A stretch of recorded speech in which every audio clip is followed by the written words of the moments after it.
Napaingon na ba? Napaingon na pataas na tao. Suka man eh. Hindi na tuling. Buhaton. Sa kada Domingo. Ito na sa pan. Sabado Domingo adto na mo sa inyong barangay magbuhat. Sa una kabalik ako sila. Tuwing Sabado. I-practice lang ko karon ang tanan barangay adto na to. Kay nagbutang man tag mga opisyal sa kada barangay. Mauni ang inyong buhaton sa sinugdanan kay dinhi ta magsugod bago ta mosulod sa ulang nga project. Kay ang una nato nga project is mao na siya. Mao nag-ari na dire ko nagsabot kami. Solid waste management.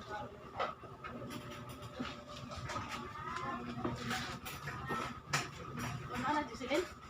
Kay wala pa man kay kuan. So mami atong solid waste management na sa kada barangay.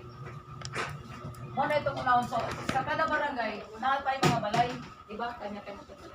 So balay itong buhaton karon. Kita ang magpakita sa barangay sa inyong community.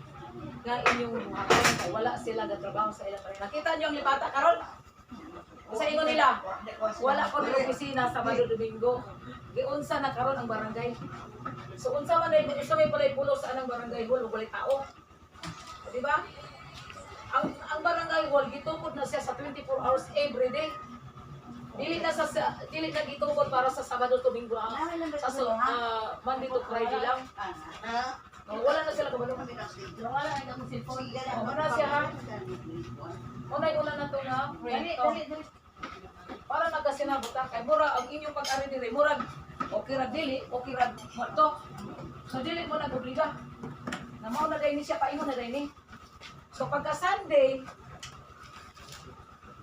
mo gyapon ta reporting. Asa man ang inyong mga report iba nagsabot na ta na may lagok dala? Asa inyong mga lagok? Reporting. Asa man ang inyong report karon? Ako to di agin, report man ako. Amo to mga kaawang chairman. Reporting. Yan na natin. Magsugod na ta sa atong training. Training, theory, and information. Theory. Kanya, ato na ta sa actual. After training.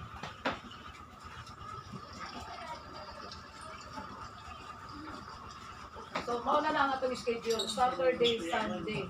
Monday to Friday dito mo sa inyong barangay mga opisina. Kailangan na amoy report every day.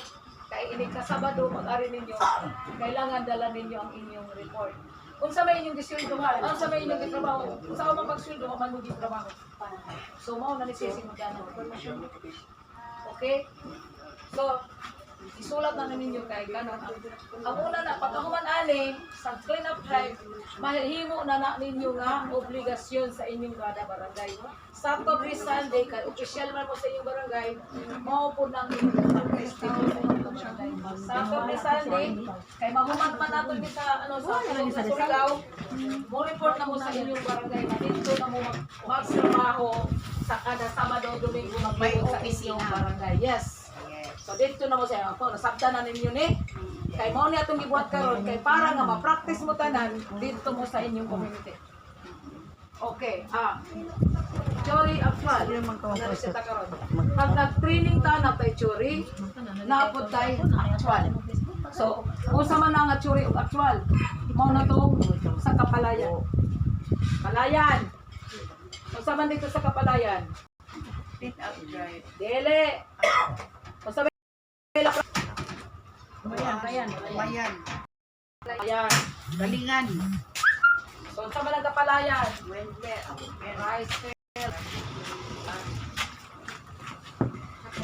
Sa may pag-ibig sabihin pag rice field, ano man ang rice field? Ano ibig sabihin pag rice field? Ano yan? Tingin kayo? So, magkakalit tayo doon. Magtatanim. Hindi ka magaling. Magtanim anay. Kaya pwede tayo mag-umpisa na walang puhunan.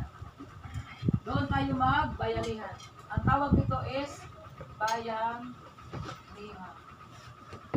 So, kapalayan, maghanap mo og lugar para inyong bukid o inyong lupa na pwede na dito mag-narik. Kinsa man ika, di ba may lupa mo? Si, ikaw, di ba may lupa ka mo? Maabot na nga ba? Okay ba? Ha? Maabot na ba? Abo na ba? Sino na ba? Wait, sino? May sabi mo? Naa. Mama na to? Lapit sa lababo.